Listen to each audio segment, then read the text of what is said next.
The committee monitors states parties' adherence to the Convention on the Elimination of All Forms of Racial Discrimination and comprises 18 members who are independent human rights experts drawn from around the world. Making this finding with respect to the United States, particularly in light of a recent Supreme Court decision striking down the federal right to abortion. Regarding the Supreme Court ruling in Dobbs in June, the committee was deeply concerned about the disparate impact on the sexual and reproductive health and rights of racial and ethnic minorities, particularly those with low income. It recommended that the state party should take further steps to eliminate racial and ethnic disparities in sexual and reproductive health and rights. It also requested that the state party should adopt all necessary measures to address the profound disparate impact of the Dobbs decision on women of racial and ethnic minorities, indigenous women, and those with low incomes. It also expressed concern about the brutality and use of excessive deadly force by law enforcement officials in the US against racial and ethnic minorities, including what they viewed as the continued impunity for abuses by police and Customs and Border Protection officers.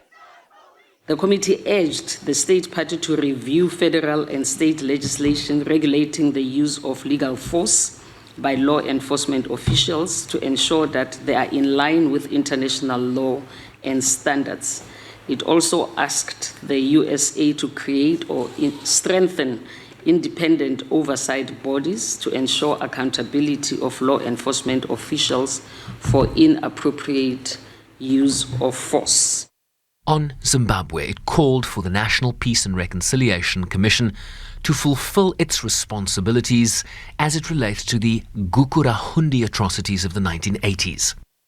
The committee was disturbed by reports that the Gukurahundi atrocities, which resulted in the killing of around 20,000 Ndebele speakers in the 1980s, continued to be a source of ethnic tension, with many victims remaining traumatized and barred from participating in mourning and commemorative activities by state agents.